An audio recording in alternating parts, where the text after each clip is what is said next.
श्री नवनाथ भक्तिसार अध्याय 17 मराठी।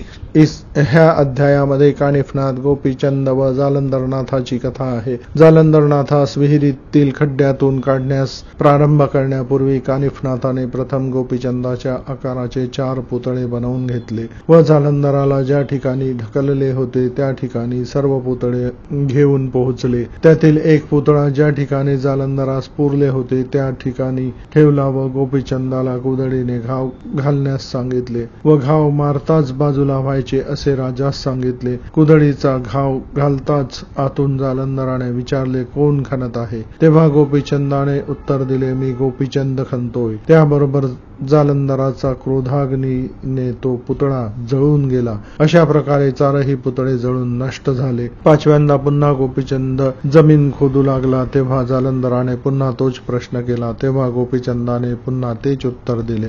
तेव्हा जालंधराने विचार केला, आता जर गोपीचंद माझ्या दृष्टीस पडला तर तो चिरंजीव होईल। कानिफाने जालंधरास सांगितले, गोपीचंदास मी कानिफा घेऊन आलो आहे। असे कानिफनाथ बोलताच जालंधरांना आपल्या शिष्याच्या भेटीची उत्कंठा लागली। त्यांचा क्रोध मावळला व त्यांनी राजा गोपीचंदास चिरंजीव होण्याचा आशीर्वाद दिला व योग शक्तीने ते विहिरीतून बाहेर आले। अत्यंत प्रेमाने त्यांनी कानिफनाथाची भेट घेतली।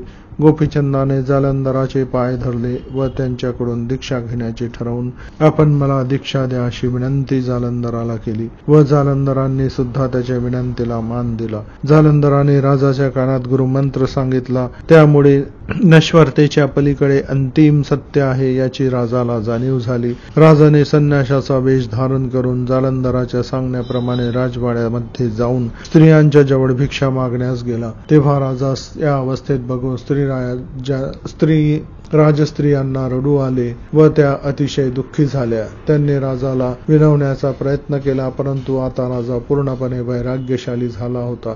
तो फक्त जय अलख निरंजन असे म्हणत होता। ते ऐकून राजस्त्रिया समजून चुकल्या की स्वामी आता पूर्णपणे वैराग्य झाले आहेत व त्यांनी आपले दुःख आवरले। मैनावती आधीच विरक्त झाली होती। तिने आपल्या मुलास भिक्षा घातली।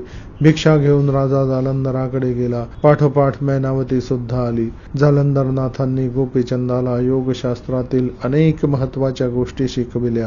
राजाने एकाग्र चित्ताने ती विद्या ग्रहण केली। राजा पूर्णपणे वैराग्यशाली बनला। जालंधरनाथांनी काही दिवसांनी गोपीचंदास बद्रिकाश्रमात जाऊन 12 वर्षे तपश्चर्या करण्यास सांगितले।